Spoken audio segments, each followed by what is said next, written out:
श्रद्धेय आचार्य श्री कौशलेंद्र कृष्ण जी से जुड़े रहने के लिए उनके सोशल मीडिया प्लेटफॉर्म्स को फॉलो करें।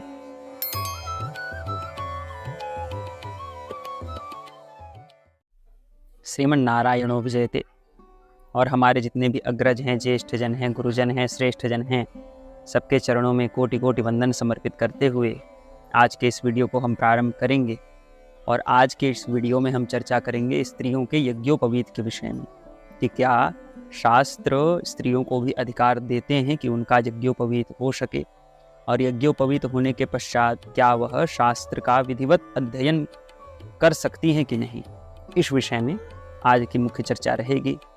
और यदि स्त्रियों के यज्ञोपवीत के विषय में चर्चा करें तो यज्ञोपवीत संस्कार को व्रतबंध संस्कार भी कहा जाता है, जिससे जो द्विज हैं उनको व्रत की प्राप्ति होती है।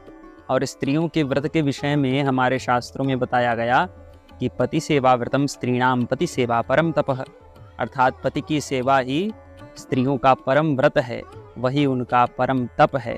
इस कारण से यदि स्त्रियों के व्रतबंध के विषय में हम चिंतन करें तब तो फिर विवाह संस्कार ही स्त्रियों का व्रतबंध होना चाहिए। वहीं से ही ये समझना चाहिए हमको कि उनको इस व्रत की प्राप्ति हुई, पति सेवा रूपी व्रत की। और पुरुषों के लिए, द्विजों के लिए यज्ञोपवीत संस्कार को व्रतबंध माना जाना चाहिए। इस प्रकार से हमको शास्त्र में वर्णन प्राप्त होता है। तो ये तो एक रहा। इसके अतिरिक्त यदि हम अन्य शास्त्रों का भी अन्वेषण करें, जैसे महाभारत में ही देख लें, तो वहाँ पर भी लिखा है नैव यज्ञ क्रिया कश्चित, न ही यज्ञ क्रिया करना चाहिए, न श्राद्धम नोपवासकम, न ही उपवास रहना चाहिए, न ही उनको श्राद्ध करना चाहिए। स्वर्ग को भी विजय करने की क्षमता स्त्रियों को प्राप्त हो जाती है यदि वह अपने पतियों की सेवा करें, उनकी शुश्रूषा को पूर्ण करें। यह हमको शास्त्रों में मिलता है। अत्रि स्मृति में भी लिखा है जपस तपस तीर्थ यात्रा प्रव्रज्या मंत्र साधनम देवताराधनम चैव स्त्री शूद्र पतनानि षट्। स्त्रियों और शूद्रों के पतन के ये कारण बताए गए, 6 कारण। जप करना, तप करना, तीर्थ यात्रा, प्रव्रज्या अर्थात संन्यस्त होना, संन्यास ग्रहण कर लेना, मंत्रों का साधन करना, साधना करना, देवताओं का आराधन करना, बिना पति के देवताओं का आराधन करना। देवताराधन, देवता का आराधन कर सकती हैं किंतु पति के साथ करें तो अधिक उचित है।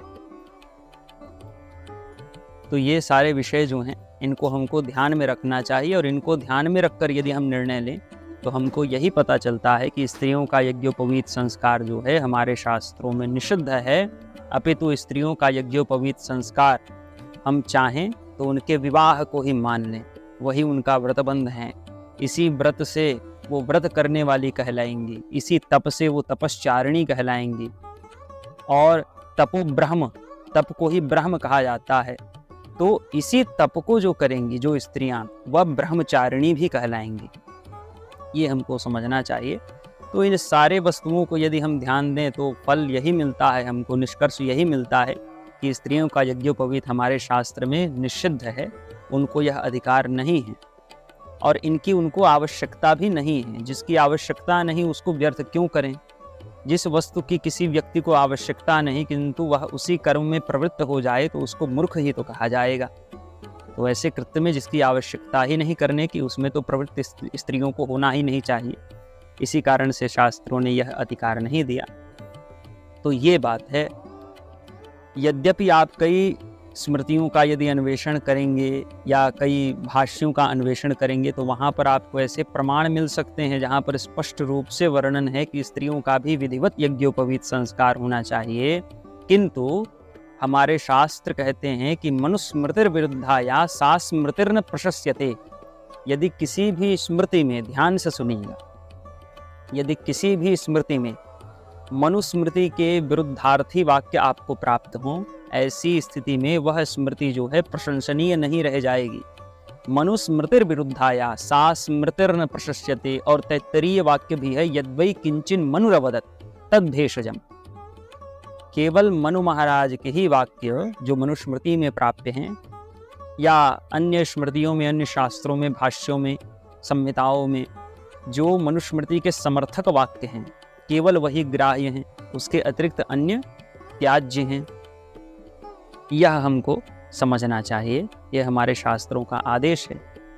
तो अब जब मनुस्मृति को प्राथमिकता दी जा रही है तो हम मनुस्मृति से ही क्यों न पूछें कि स्त्रियों का यज्ञोपवीत होना चाहिए कि नहीं। तो मनुस्मृति ने भी इस विषय में आदेश दिया है, और इस आदेश को जानने से पूर्व हमको ये जानना चाहिए कि वैदिक संस्कार क्या है। वैदिक संस्कार उस संस्कार को कहते हैं जिस संस्कार के होने के उपरांत वेदों में आपका अधिकार प्राप्त हो जाए, और वेदों में अधिकार द्विजों को यज्ञोपवीत संस्कार से प्राप्त होता है, यह सर्वविहित है, सब जानते हैं। ऐसी स्थिति में स्त्रियों के वैदिक संस्कार के ऊपर मनुस्मृति कहती है कि वैवाहिको विधि स्त्रीणाम संस्कारो वैदिक स्मृतः, अर्थात वैवाहिक विधि जो है, वैवाहिक संस्कार जो है, वही स्त्रियों का वैदिक संस्कार माना जाता है। पति सेवा गुरु वासो गृहार्थोग्नि परिक्रिया, इस प्रकार से मनुस्मृति से हमको आदेश प्राप्त होता है। तो जो हमने पहले एक अनुमान लगाया था, कुछ श्लोकों को देख करके, कुछ प्रमाणों को देख करके, कुछ आदेशों को, शास्त्र आदेशों को देख करके कि स्त्रियों के लिए विवाह ही उनका व्रतबंध होना चाहिए, इस अनुमान को सिद्ध कर दिया मनुस्मृति ने इस श्लोक के माध्यम से। तो पातिव्रत्य जो है उसी को हम यज्ञोपवीत समझें। हालांकि अपनी पत्नियों के लिए जो पति होता है वो एक अतिरिक्त यज्ञोपवीत धारण करता है, किंतु पतिव्रत जो धर्म है वही उनकी सबसे बड़ी कीर्ति है। पतिव्रता धर्म का जो पालन करती है वो नमस्कार योग्या हो जाती है। पतिव्रताम नमस्कृत्वा मुच्यते पातकान नरः, अर्थात पतिव्रता स्त्री को नमस्कार करके कोई भी व्यक्ति जो है वो समस्त पातकों से मुक्त हो जाता है। और श्रुतियों में अनाधिकार से अयज्ञोपवीति होने से ऐसी स्थिति में फिर श्रुतियों का अनाधिकार तो स्पष्ट सिद्ध ही हो जाता है। अयज्ञोपवीति यदि हैं, ऐसी स्थिति में श्रुतियों में अधिकार तो हो ही नहीं सकता, वेदों में अधिकार तो हो ही नहीं सकता। इसीलिए शास्त्रों में कह दिया कि त्रयी न श्रुति गोचरा इत्यादि उक्तियां जो हमको शास्त्र में प्राप्त होती हैं, स्त्री शूद्र द्विज बंधूनाम त्रयी न श्रुति गोचरा, ये इसी कारण से है क्योंकि यज्ञोपवीति यदि नहीं है तो श्रुतियों में अधिकार नहीं है। अब यहाँ पर प्रश्न उठ सकता है कि ऋषिकाएं, जिस प्रकार से ऋषि होते हैं उसी प्रकार से ऋषिका भी होती है, तो ऋषिकाओं का अस्तित्व कैसे हुआ? वो तो स्त्रियां हैं, उन्होंने तो वेदों के मंत्रों का दर्शन किया था। तो ऐसा सोचने वाले जो लोग हैं उनसे हम एक ही प्रश्न करते हैं, ऋषयो मंत्र दृष्टारः, इस प्रकार से उक्ति हमको प्राप्त होती है। ऋषि जो है वो मंत्र का दर्शन करते हैं, तो क्या कोई साधारण व्यक्ति मंत्र का दर्शन कर सकता है क्या? दर्शन का तात्पर्य समझिए, पुस्तक में लिखी हुई वस्तुओं को देखना नहीं, अपितु पुस्तक में लिखे हुए मंत्रों का, ग्रंथ में लिखे हुए मंत्रों का मूर्तिमान रूप से दर्शन करना। क्या ऐसा सामर्थ्य किसी व्यक्ति, सामान्य व्यक्ति के नेत्रों में हो सकता है? नहीं हो सकता। ऐसी स्थिति में किसी सामान्य व्यक्ति से या सामान्य संत से हम ऋषियों की तुलना नहीं कर सकते। उसी प्रकार से किसी सामान्य स्त्री के साथ ऋषिकाओं की तुलना करना भी मूर्खता ही। ये जो ऋषिकाएं थी ये अयोनिजा थी, तो इस कारण से ऋषिका भिन्न विषय है, स्त्री भिन्न विषय है, ये हमको समझना चाहिए। अब प्रश्न लोग करेंगे गार्गी और मैत्रेयी पर। उन्होंने तो शास्त्रों का विधिवत अध्ययन किया और अध्ययन करने के उपरांत उन्होंने शास्त्रार्थ भी किया, किंतु सबको पता है कि गार्गी और मैत्रेयी ने किस प्रकार से शास्त्र का अध्ययन किया था, ये किसी से छुपा हुआ नहीं, जितने भी विद्वान हैं। और गार्गी मैत्रेयी के विषय में देखिएगा, बस तुलना कीजिए, गार्गी मैत्रेयी तथा एक पतिव्रता स्त्री की तुलना कीजिए। अभी हमने चर्चा की प्रणम्या स्त्री कौन होती है, जो पतिव्रता स्त्री है। शास्त्र भी इस बात को मानता है कि जो प्रणम्या स्त्री है वो पतिव्रता स्त्री होती है, किंतु क्या कोई भी शास्त्र ये कहता है कि गार्गी मैत्रेयी भी प्रणम्या है, गार्गी मैत्रेयी का प्रणाम करना चाहिए? ऐसी युक्ति हमको कहीं भी प्राप्त नहीं होती है। इस कारण से पतिव्रता धर्म को पालन करना, हमारा सनातन धर्म किसी को कभी भी रोकता नहीं, ये बात ध्यान रहे, किसी को नहीं रोकता। आप धर्म करो, अधर्म करो, कर्म विकर्म अकर्म, जो आपका मन सो करो, आपको कोई रोकने वाला नहीं है। अगर कोई किसी को रोक सकता है तो वो आप स्वयं हो। आपको स्वयं को धर्म और अधर्म में अंतर जानना आवश्यक है। जिससे आप धर्म कर सको, अधर्म से बच सको।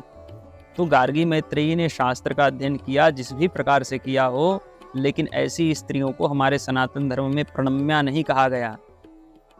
ऐसी स्त्रियों को हमारे सनातन धर्म में स्त्रियों का आदर्श नहीं कहा गया। पित्राभ्याम प्रस्थिते साध्वी इत्यादि उक्तियों से जो साध्वी हैं वही आदर्श हैं हमारे सनातन धर्म में। और साध्वी का तात्पर्य वो नहीं जो अविवाहिता विभिन्न भगवा वस्त्र धारण करके चारों ओर घूमती हैं। पित्राभ्याम प्रस्थिते साध्वी, इस प्रकार से ये साध्वी की जो उक्ति है हमारे शास्त्रों में देवहूति मैया के लिए प्रयुक्त की गई है, जो पति सेविका, पति परिचारिणी थी। तो जो पति की सेवा करने वाली स्त्रियां हैं वही वास्तव में साध्वी स्त्रियां कही जाती हैं हमारे सनातन। तो ये समझना चाहिए, यज्ञोपवीत संस्कार वर्जित है, नहीं होना चाहिए, अभी तो उसकी आवश्यकता ही नहीं उनको, न तो उनको किसी शास्त्र के अध्ययन करने की ही आवश्यकता है, और शास्त्र का अध्ययन करना ही है तो श्रीमद् भागवत इत्यादि की जहाँ भी अच्छी कथा होती है वहाँ बैठ करके शास्त्र का श्रवण कीजिए, उसी को अध्ययन समझिए, क्योंकि श्रवण में सबका अधिकार है। अध्ययन और श्रवण में बड़ा अंतर है। अंतर समझने के लिए एक उदाहरण से समझिए। एक श्लोक हम ले लेते हैं, यत्र योगेश्वरः कृष्णो यत्र पार्थो धनुर्धरः तत्र श्रीविजयोर्भूतिर्ध्रुवा नीतिर्मतिर्मम। ये श्लोक जो है इसका एक स्वरूप है, जिसके प्रारंभ में यत्र, उसके बाद योगेश्वरः, उसके बाद कृष्णो, यत्र पार्थो धनुर्धरः, ऐसा इसका क्रम चला हुआ है।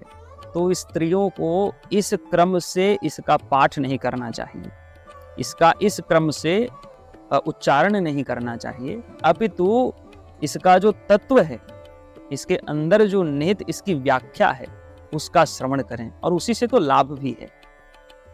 तो इसके अंदर में तत्व क्या है? यत्र योगेश्वरः कृष्णो यत्र पार्थो धनुर्धरः तत्र श्रीविजयोर्भूतिर्ध्रुवा नीतिर्मतिर्मम। अर्थात जहाँ पर भगवान कृष्ण हैं, जहाँ पर पार्थ जैसे धनुर्धर हैं, वहाँ पर निश्चित ही हमको विजय की प्राप्ति होती है। अब ये इसका अन्वय रहा, तो इसके अन्वय को वो श्रवण कर सकती हैं, इसके अन्वय को पढ़ सकती हैं। तात्पर्य हम आपके समक्ष ये कहना चाहते हैं, किसी भी शास्त्र का हिंदी भाष्य यदि प्राप्त होता है तो उसका अनुशीलन स्त्रियां कर सकती हैं, किंतु यथावत विशुद्ध जो संस्कृत की कृति होती है, संस्कृत की जो पुस्तिका होती है उस शास्त्र की, उस ग्रंथ की, उसका अनुशीलन उनको नहीं करना चाहिए। इसमें वो अधिकृत नहीं है, ये हमको समझना चाहिए, हमको सदैव इसका ध्यान हमको रखना चाहिए। और इस वीडियो से हम किसी को ठेस नहीं पहुंचाना चाहते। जो शास्त्रों में लिखा है, जो शास्त्रों का आदेश है, उसी को हमने आपके समक्ष रखा है। इसी के साथ इस वीडियो को हम यहीं पर समाप्त करेंगे। आशा है यह वीडियो आपको भाएगा। तो इस वीडियो को देखने के उपरांत आप हमारे इस चैनल को सब्सक्राइब करें, इस वीडियो को अधिक से अधिक शेयर करें, ताकि अधिक से अधिक लोगों को इस जानकारी का लाभ हो। फेसबुक का पृष्ठ है उसको लाइक करें, व्हाट्सएप का चैनल है, टेलीग्राम का चैनल है, हमारा वेबसाइट है, सबको आप एक बार अवश्य देखें। साथ ही साथ हमारी कथाओं के विषय में कोई भी जानकारी चाहिए तो हमारा व्हाट्सएप नंबर, ये सारे लिंक्स आपको डिस्क्रिप्शन बॉक्स में मिल जाएंगे या पिंड कमेंट में मिल जाएंगे, वहाँ पर आप अवश्य जा करके उसका निरीक्षण करें।